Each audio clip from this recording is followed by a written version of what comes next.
Setelah menghilang sejak awal Januari 2023, AS, anak perempuan 4 tahun asal Jombang Cemara, Kota Cilegon, korban penculikan seorang pria kembali ke pelukan orang tua. Selain kasus ini, kasus penculikan anak yang paling menyedot perhatian adalah penculikan dan pembunuhan SD, seorang anak laki-laki di Makassar karena motifnya yang di luar nalar. Fenomena apa yang terjadi? Lalu sejauh mana proteksi yang harus dilakukan untuk mencegah terjadinya penculikan anak? Berikut informasinya dalam laporan khas redaksi.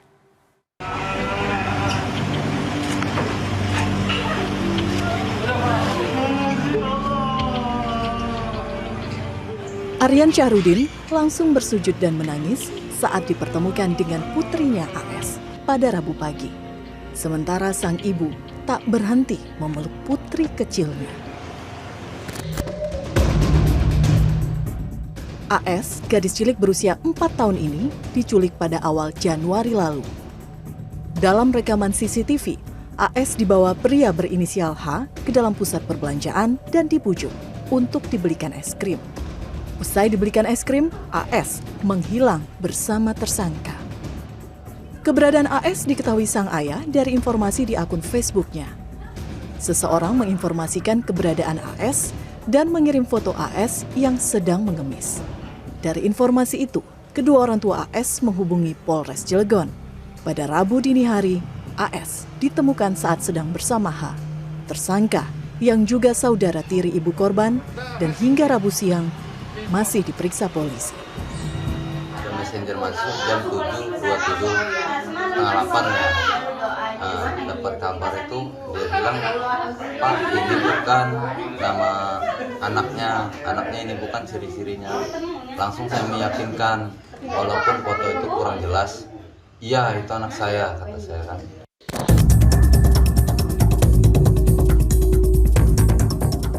Sejumlah kasus penculikan anak mengawali tahun 2023. Yang paling anyar adalah penculikan dan pembunuhan siswa SD, anak laki-laki 11 tahun di Makassar.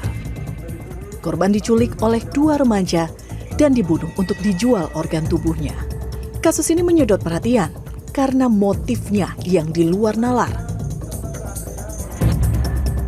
Sebelumnya di ibu kota, MA, anak perempuan 6 tahun, diculik seorang pemulung selama hampir 1 bulan lamanya. Motif tersangka adalah ingin memiliki seorang anak. Kasus penculikan terhadap anak hingga berujung ke kematian marak terjadi belakangan ini. Motifnya bervariasi, mulai dari tuntutan ekonomi, dendam, pemerasan, eksploitasi seksual terhadap anak, hingga perdagangan anak.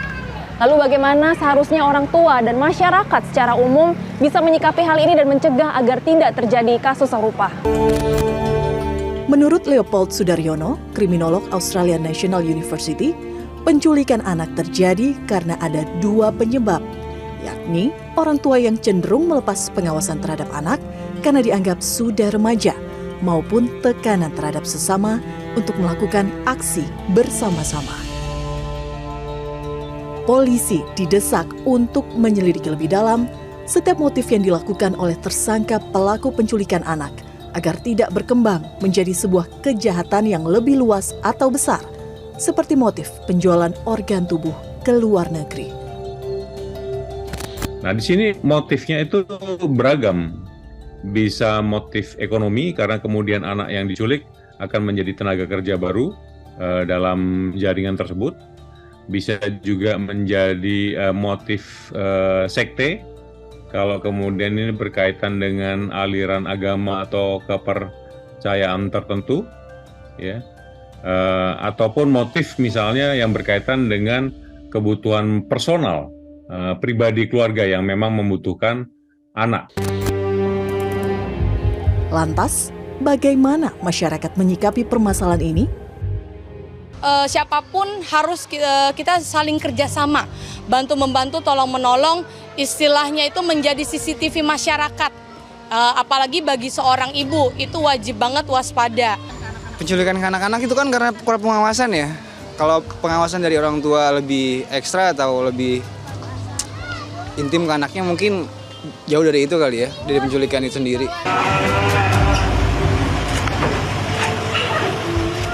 Di sisi lain, perlu pengawasan